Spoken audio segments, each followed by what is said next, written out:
I just want to ask you about Kevin Fiala's impact on your lineup, and obviously he looked like he didn't miss a step, just jumped right in and was a very effective player for you. Right from day one, not playoffs, but regular season, he's had an impact on our team. We're a team that plays pretty good defensively and lacked that star power maybe that could break a game open, and he's proven that to us game in and game out during the regular season, and it's great to have him. But dynamic player, he can play anywhere up and down the lineup, and we missed for the last 2 months, or a month anyhow, having that combination of Velarde and Fiala together on our third line where we could maybe gain an advantage. But him coming back was really good for our team. When a player has missed that much time, do you have to ease him back in, or do you just open the gate and say play as much as you can type thing? I think every player is a little bit different. Depending on the injury, depending on their makeup, how they carry their weight around the rink, what their conditioning level's like. In Kevin's case, it's open up the gate and let him go. And let's face it, we don't have time. Does it matter for you, Todd, who you face, Skinner or Campbell? No. And why? They're both good goalies. Todd, it doesn't look like there's a ton of the after the whistle stuff in this series that we've seen in other series and in other years. Is that because of the respect you have for each other's power play, or what's going on? I would say that plays in it. There's also the fact that I don't think the referees are putting up with a lot of crap after the whistle. And that then leads to the respect for each other's power play. So play between the whistles, let's move on and keep the game going. Two things. A lot of road wins lately in the NHL playoffs. Is home ice advantage perhaps not what it used to be? I think you're onto something there, Spec. I think we maybe felt that in the regular season too. But in the playoffs, certainly teams can go in and play in this type of environment and come away with victories. And I don't know if that's the player mentality change, or perhaps there's more skill and more talent that's evenly distributed around the league. Even the line matches don't always get in the way. You have to have people that can play against anybody. In the past, teams were constructed a little bit different, and maybe certain players couldn't play at all against others. Off the top of my head, that's a quick answer to a good question.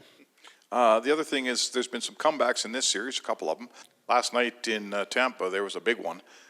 Is it more difficult to hold a lead in today's NHL than it used to be? More skill in the league, more scoring chances in the league. Power plays have gone up.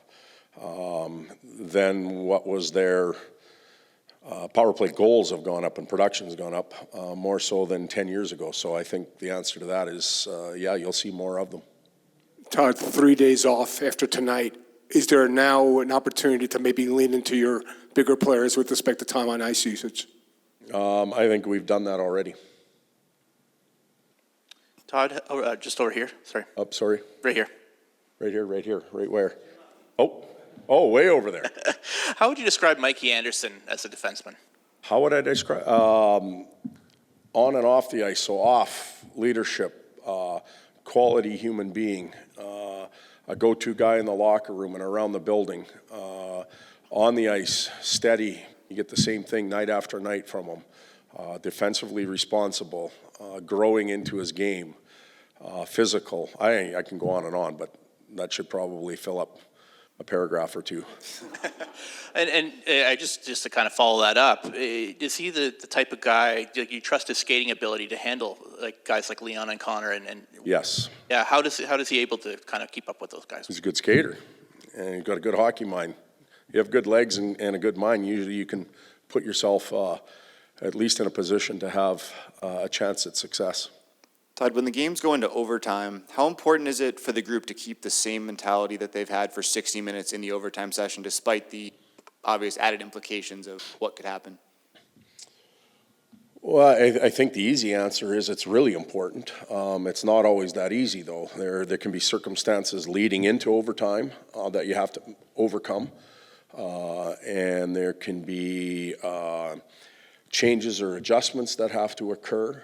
Your time frame to do it is shorter. You don't get the TV timeouts like you normally do in the first three periods. So the dynamic of the game changes just a little bit, but there's no reason not to come out ready to play. You have a chance to win.